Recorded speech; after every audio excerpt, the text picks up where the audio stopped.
All right, seventh grade science teachers, my favorite grade of teachers. Today we're going to be looking. Oh, wait, hold up. Oh, no, this is for eighth grade. All right, I'll just cut that out after. Eighth grade science teachers, my favorite grade of teachers. How's it going today? We're going to be doing the curriculum map landing page overview today. So let's jump on over to that and we'll take a look at what this looks like. I just want to walk through how do you use this landing page.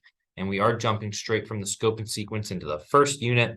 We're going to focus just on page 1. I call it the landing page. And then we'll dive into this other following pages later. But we're going to stick here for now. Just move some things around. And this is really to help plan out your unit. In 6th, 7th, and 8th grade, that pretty much is your quarter. But planning out, okay, what is it that we start with, end with? What are we calling back to? How does this all tie together? What's the background knowledge to help me out or my students? And what are the questions that my students will be tested on? So this is what this page looks like. I just want to go through it kind of top to bottom, and we'll look at what all the things are, how I envision you using the different parts. So first off, this link right here is going to take you to the Discovery Ed side of things. This isn't something that you have to do. I've actually pulled a lot or most of the information off of the Discovery Ed kind of planning page, the teacher's book, and all that stuff. But you can see they kind of outline, here's the unit 1, you have the different concepts, the phenomena, all that stuff. You'll find everything that's there on our curriculum map, so don't feel like you have to go there. Every unit starts with a phenomena. In terms of 8th grade, it goes over this idea of there's being an impact crater. I think it has a little bit to do with gravity being a little bit different in different spots and using that as evidence of collisions long ago. So now, this is how you introduce the phenomenon. The idea being that when you get to the end of your unit, students will have the scientific skills to answer all aspects of questions about this phenomena. Whereas before, they find it interesting and engaging, but they don't quite have the way to describe it scientifically.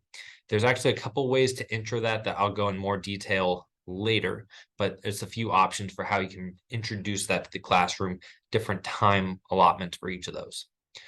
For each unit, there's typically 3, sometimes 4 guiding questions. What is it that we're trying to answer as we move through these? This is another way to kind of gauge where your students are at. If they can answer these questions in a very scientific and concise manner, then the students are gathering that evidence from your lessons and they're learning. So this is kind of how they'll do that. By the end of the activity, there's a unit project. We'll go ahead and briefly look at what that looks like. This kind of takes all their skills and knowledge that they learned throughout the unit. And as you'll see, they're different, but this one you can see they have a bit of reading and then some questions. Other ones they have, and I believe that they're building a model of something. Looks like they're doing calculations for this one. Sometimes there's videos, there's graphical data. They kind of vary. And this one looks like if it says unit project 1, sometimes there's a second project or an extension. So that's kind of the end project there. I kind of summarized all this up in the unit project posters. I'll go ahead and open this up and show you. I'll actually be handing these out to teachers at the start of the year, but you now actually have a digital copy. So if you want to make a bigger one or need a replacement, I basically kind of taken all those ideas and put it into a poster. And these are a decent size that you could put on your doorway, somewhere where the students are going to see it every day, something your admin could see or your coaches will be able to see, can kind of know where are my students learning, where are they at. I took all this information from Discovery Ed and just create a poster out of it. So hopefully that's useful for your students, for you, and for the adults in your building. I actually have sort of a teacher focused document here. That's similar, but this one's not really meant to be posted. It's just these come from the teacher's manual for Discovery Ed, and it's really just looking at what's my flow. So I start with my phenomena. We preview the project. Okay, what are things that students need to know? These are my 3 units. We're going to wrap up with the project and the performance assessments, which we talked about during the scope and sequence video, if you needed some information on that. So that can be helpful for you.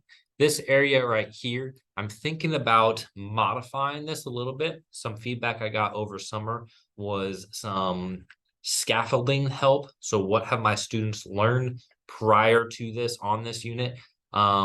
Because some of our students, if they're new to the district or new to the states, or anything between that, they should have covered certain things, but did they? And so we can look at what they were supposed to learn and then build some scaffolds in case that they didn't learn it. And so this might change by the time you view this to fit that need based off some feedback I got over summer. Finally, on this sort of side of things, you got the unit storyline. Sometimes as you're jumping through these different concepts, they feel a bit disjointed. Going from, let's say, falling objects to energy for launch. That's kind of the opposites. Colliding objects, you're like, okay, how is this all tying in together? That's what the unit storyline does is, okay, how do these all tie together? And more importantly, how do you bring them all together to answer these initial guiding questions and the unit phenomenon? So that reading the storyline will help you frame in your mind what it is that we're doing through this.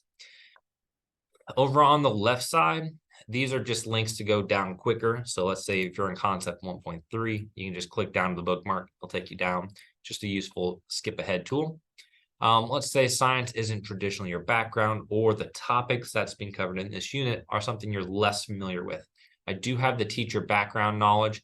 These are linked to Discovery Ed for their background knowledge.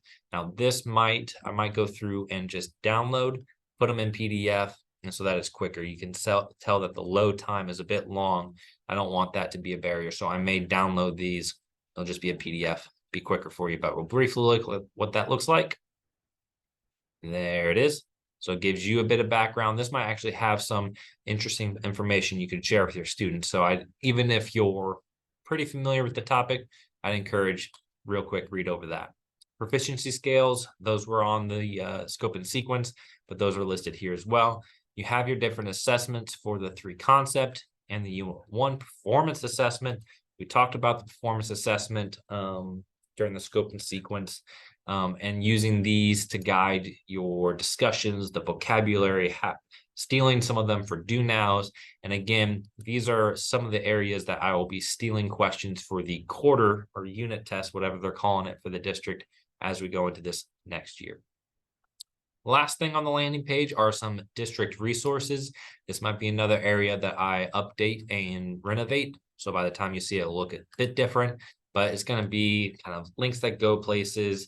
So Discovery Education, Gizmos, our new Science Resource Hub, Illuminate, those sorts of things. Probably Canvas.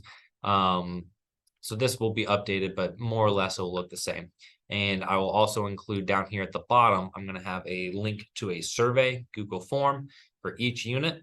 I want feedback from everybody. So I'll also push this out when we get to the end of the quarter, and it'll be listed here as well. So that way you guys can provide feedback for different parts of the curriculum map, and we can make changes with some data moving forward.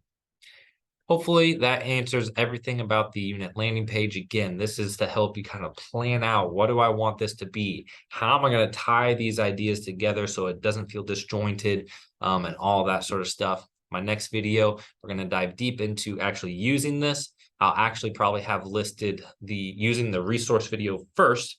Some people already know how to use that, but if you haven't used Discovery Ed before, or if you've kind of pushed Discovery Ed off to the side in the past, I'm really encouraging people to get into it because it's not as what it seems.